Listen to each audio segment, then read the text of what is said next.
Welcome back to another episode of Cappuccino Chat. This time, we're doing part two of our multi-part series on why cybersecurity doesn't have to be complex and confusing.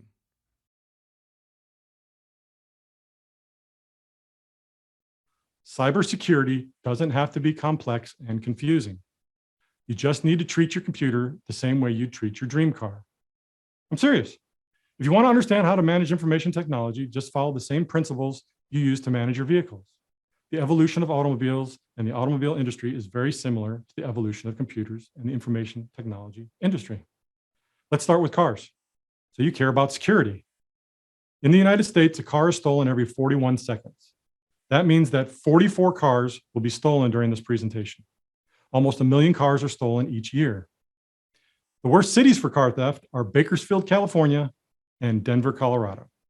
And the most commonly stolen vehicles are the Honda Civic and Ford F-150 trucks. So if you want to protect your dream car, make sure it's not a Honda Civic or a Ford F-150, and don't live in Bakersfield or Denver. You want to make your new home in Harrisburg, Virginia, and State College, Pennsylvania. These are the two safest cities for vehicles in the United States. But if you want to keep your dream car away from thieves, you will also make sure you have every possible anti-theft device: alarms, GPS tracker, auto-locking doors, remote immobilizer. You might even buy the club. Don't date yourself if you know what that is. When you park the car, you'll always roll up the windows, lock the doors, take the keys with you, and set the alarm.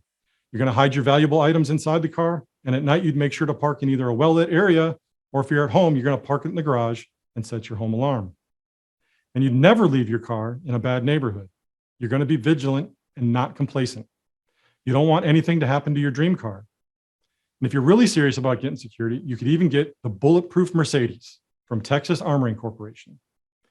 As automotive journalist Joe Santos explains, good vehicle security has many layers. Ultimately, if you want to keep your car safe, there isn't any one solution that will keep a thief from stealing it. If a thief wants your car, they will find a way to get it. In that case, it could be better to add multiple layers of security, like locking your car, getting a car alarm, steering wheel lock, a GPS device, etc. In order to keep your car sitting right where you parked it, a steering wheel lock could work in some situations, but it's far better when it's combined with other anti-theft devices.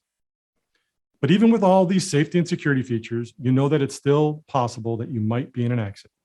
There are a lot of bad drivers on the road, and you can't control every variable. You also know that if someone really wants to steal your car, they probably can. After all, Vin Diesel and Ludacris from the Fast and Furious come after your car. There's absolutely nothing you can do to stop security.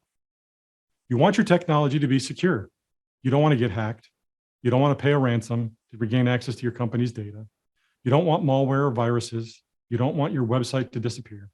You don't want to lose your reputation because you revealed sensitive customer data. There's a simple solution. Just shut off everything and disconnect it from the internet. Dan Farmer, a computer security researcher, explains it this way. If security were all that mattered, computers would never be turned on, let alone hooked into a network with literally millions of potential intruders. But going off the grid isn't an option for your business.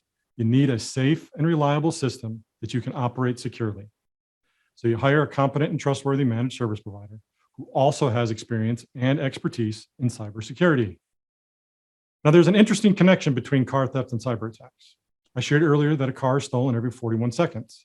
When I was researching the frequency of cyber attacks, I found that they occur almost the exact same rate, every 39 seconds. Cybersecurity advocate Paul Herbica makes a similar connection. He says that security in IT is like locking your car. It doesn't stop the bad guys, but if it's good enough, they may move on to an easier target. You don't need to make it impossible for hackers to breach your systems. You just need to make it as inconvenient as possible. And that isn't as hard as it might seem. Every day, companies avoid disaster because they take security seriously. They invest in systems that reduce the probability that they will be attacked or that attacks will be successful. This is important. Companies that avoid disaster invest in systems. They don't just rely on a single system for protection. They have multiple layers and multiple systems. They have multiple layers of protection, and if they can't prevent an attack, they can still prevent damage from the attack. And if damage does happen to occur, they can help you recover whatever was lost. Now, James Scott advises the US government on cyber warfare and cybersecurity. He argues that there is no silver bullet solution with cybersecurity. A layered defense is the only viable defense. So why are layers so important? As Doug Thies, Director of National Strategy at Expedient, explains, a security system with several layers is difficult to hack. So even if your data is targeted, getting through the many tiers of security will be a hassle. The simplest of programs, such as free online email accounts, have multi-layered security. Even if accessing your accounts takes a few extra steps, it is still worth the effort, certainly better than losing all your data. Using a firewall, making sure your antivirus software is updated, running antivirus checks frequently, and updating your programs regularly are all part of maintaining your personal data security. Cybersecurity education and training for employees is another crucial layer.